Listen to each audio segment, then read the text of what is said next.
আসসালামু আলাইকুম প্রিয় ফুটবল ফ্যান্স। কোপা আমেরিকা আর্জেন্টিনার প্রথম ম্যাচের সময়টা কিন্তু খুব কাছাকাছি চলে আসছে এবং ফুটবল ফ্যাকের আজকের এই ভিডিওতে সম্পূর্ণ ম্যাচ প্রিভিউ নিয়ে আরও একবার আলোচনা করব। শুরুটা করছি ম্যাচ টাইমিং দিয়ে। আপনারা হয়তোবা জেনে থাকবেন আর্জেন্টিনা বনাম কানাডার মধ্যকার এই ম্যাচটা অনুষ্ঠিত হবে বাংলাদেশ টাইম অনুযায়ী জুনের 21 তারিখ ভোর 6টায়, অর্থাৎ এই শুক্রবার ভোর 6টায়। লাইভ টেলিকাস্ট প্রসঙ্গে চলে আসবো। আমার জানা মতে এখন পর্যন্ত বাংলাদেশে অ্যাভেলেবেল কোনো টিভি চ্যানেল কোপা আমেরিকা সম্প্রচারের সরাসরি সত্ত্ব পায়নি এবং আরও একবার আনঅফিসিয়াল অ্যাপ কিংবা ওয়েবসাইটের মাধ্যমে আমাদের খেলাটা দেখতে হবে। আনঅফিসিয়াল অ্যাপ কিংবা ওয়েবসাইটের নামগুলো আমি মেনশন করতে চাই না, তবে আমি অনেকের উদ্দেশ্যে যারা রেগুলার খেলা দেখেন তাদের উদ্দেশ্যে বলতে চাই, আপনি কোন কোন প্ল্যাটফর্মে আসলে খেলাগুলো দেখেন সেটা একটু কমেন্ট বক্সে জানাবেন।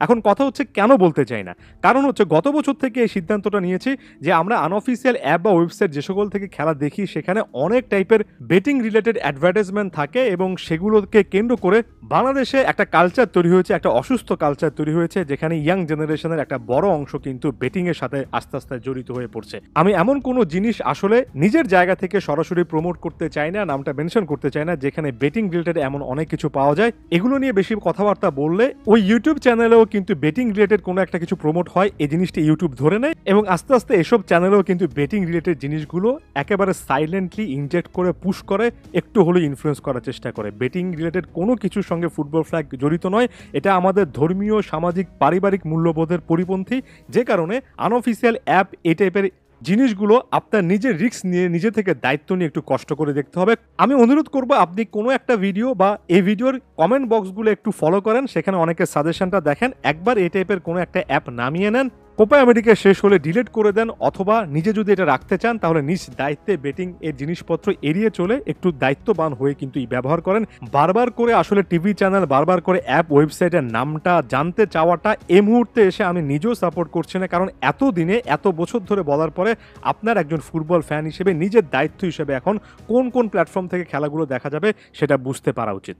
আচ্ছা, এরপর আরও একবার গুরুত্বপূর্ণ টপিকটাতে চলে আসি। টিম আর্জেন্টিনার জন্য এই ম্যাচের আগে একটা সাইকোলজিক্যাল ব্যারিয়ার আছে, যেটাকে অনেকে হয়তোবা সেভাবে অ্যাড্রেস করবেন না। সেটা হচ্ছে বড় বড় টুর্নামেন্টে আর্জেন্টিনাকে ঐতিহাসিকভাবে আমি দেখেছি প্রথম ম্যাচটাতে অনেক বেশি করে স্ট্রাগল করতে। যেমন 1986 বিশ্বকাপ জয়ের পরে 1990 বিশ্বকাপের প্রথম ম্যাচও কিন্তু আর্জেন্টিনা ক্যামেরুনের কাছে হেরেছিল, যদিও সে বিশ্বকাপের ফাইনাল তারা খেলতে পেরেছিল। আমি আমার ছোটবেলায় 2002, 2006, 2010 যতগুলো বিশ্বকাপ দেখেছি, প্রথম ম্যাচটাতে আর্জেন্টিনা আসলে বেশ স্ট্রাগল করেছে। 2014 বিশ্বকাপেও দেখেছি, এমনকি সর্বশেষ কোপা আমেরিকাতেও চিলির বিপক্ষে ম্যাচটাতে লিওনেল মেসির দুর্দান্ত একটা ফ্রি কিক গোলের মাধ্যমে 1-1 গোলে আর্জেন্টিনা শেষ পর্যন্ত স্কোর লাইনটা রাখতে পেরেছিল। অর্থাৎ প্রথম ম্যাচটা আর্জেন্টিনার জন্য যদি টাফ হয় আমি খুব একটা বেশি অবাক হব না। সৌদি আরবের বিপক্ষে প্রথম ম্যাচে আর্জেন্টিনা হারার পরে আমি অনেক বেশি অবাক হইনি। আমার কাছে মনে হয় কোনো না কোনো একটা হয়তো বা সাইকোলজিক্যাল ব্যাপার থাকে, তাই কানাডার বিপক্ষে আর্জেন্টিনা একেবারে প্রথম ম্যাচে দুর্দান্ত ফুটবল খেলে ফেলবে, হয়তো বা খেলতেও পারে, তবে না খেললে আমি এখানে খুব একটা বেশি অবাক বা হতাশ হওয়ার কারণ খুঁজে পাবো না। আর্জেন্টিনার জন্য এই ম্যাচে 3টা পয়েন্ট সবচেয়ে বেশি ইম্পর্টেন্ট। 1-0 ব্যবধানও যদি আর্জেন্টিনা জেতে, প্রথম ম্যাচটাতে আর্জেন্টিনার জবটা ফুললি ডান, একেবারে স্যাটিসফাইড অবস্থায় ম্যাচটা শেষ করব, সেই উপলব্ধি নিয়ে শেষ পর্যন্ত পরবর্তী ম্যাচের দিকে তাকিয়ে থাকবো। এবার যদি ওভারঅল স্কোয়াডের কথা চলে আসি, এই মুহূর্তে আমার কাছে মনে হয় লিওনেল স্কালোনির জন্য একটাই ডিসিশন নেওয়ার ব্যাপার আছে এবং অলরেডি তিনি হয়তোবা সেটা নিয়েও ফেলেছেন। সেটা হচ্ছে মিডফিল্ডে রড্রিগো ডি পল থাকবেন, লিয়ান্দ্রো পারাদেস থাকবেন, অর্থাৎ লিয়ান্দ্রো পারাদেস সিডিএম হিসেবে খেলবেন। তার মানে হচ্ছে রড্রিগো ডি পল যেহেতু অটোমেটিক চয়েস হিসেবে খেলবেন, অ্যালেক্সিস ম্যাক অ্যালিস্টার কিংবা এনজো ফার্নান্দেজের মধ্যে যে কোনো একজন খেলবেন রেগুলার স্টার্টার হিসেবে। এবারের কোপা আমেরিকাতে দুজনের মধ্যে একজনকে স্টার্টিং লাইনআপে দেখা যেতে পারে এবং এই মুহূর্তে অ্যালেক্সিস ম্যাক অ্যালিস্টারের থাকার একটু সম্ভাবনা বেশি। এখন পর্যন্ত টিওআইসি স্পোর্টস বলছে গোলকিপার হিসেবে এমি মার্টিনেস, ডিফেন্সে ক্রিস্টিয়ান রোমেনো, নিকোলাস ওটামেন্ডির সঙ্গে নাহুয়েল মলিনা এবং সম্ভবত নিকোলাস তাগলেফিকো। মিডফিল্ডের কথা তো বললামই, Paredes, De Paul, Mac Allister. Final থার্ডে লিওনেল মেসির সঙ্গে লাউতারো মার্টিনেস কিংবা হুলিয়ান আলভারেজ। সর্বশেষ ইন্টারন্যাশনাল ফ্রেন্ডলি পারফরমেন্সে লাউতারো এগিয়ে থাকার কথা এবং তার সঙ্গে আনহেল ডিমারিয়া। এটার পক্ষে জোর দিয়ে অনেক বলা হচ্ছে, তবে ওই যে 4-4-2 টাইপের কোচ ডিফেন্সিভ একটা মেন্টালিটি ধরে রাখার জন্য নিকো গঞ্জালেস নামটা নিয়ে আসেন। এটা নিয়ে আর কথাবার্তা না বাড়াই, আমরা সকলেই জানি এখানে সিচুয়েশনটা কি। অনেক বেশি শক্তিশালী নয়, তবে মোটামুটি ভালো একটা দল কানাডাকে বলা যায়। ফিফা র্যাঙ্কিংয়ে অবস্থানটা 49, সাম্প্রতিক সময়ে আপস অ্যান্ড ডাউনসের মধ্য দিয়ে ফুটবল তারা খেলছে।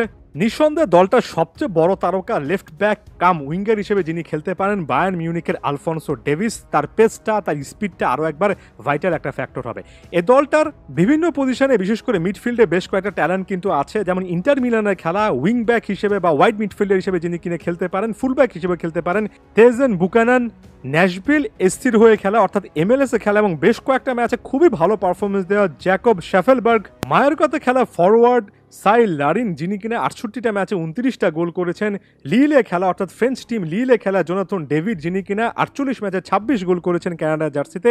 এরা উল্লেখযোগ্য প্লেয়ার, অর্থাৎ অন্তত 6-7 জন খুবই ট্যালেন্টেড ফুটবলার কিন্তু এই দলটাতে আছে, যারা কিনা ইউরোপের ভালো ভালো দলে খেলেন কিংবা MLS এর রেগুলার পারফর্মার হিসেবে অলরেডি পরিচিতি পেয়েছেন। ট্যাকটিক্সের কথা যদি বলি, কানাডাও আমার কাছে মনে হয় 4-4-2 স্টাইলের একটা দল, যারা কিনা ডিফেন্সটাকে ঠিক রেখে আক্রমণে ওঠার চেষ্টা করে এবং সেখান থেকে নিজেদের শেপটা ধরে রাখার চেষ্টা করে, যেমনটা স্কালোনি করে থাকেন। অর্থাৎ এখানে দুই দলের প্লেইং স্টাইলে অন্তত স্ট্রাকচারের স্টাইলে কিছুটা হলো মিল খুঁজে পাওয়ার কথা।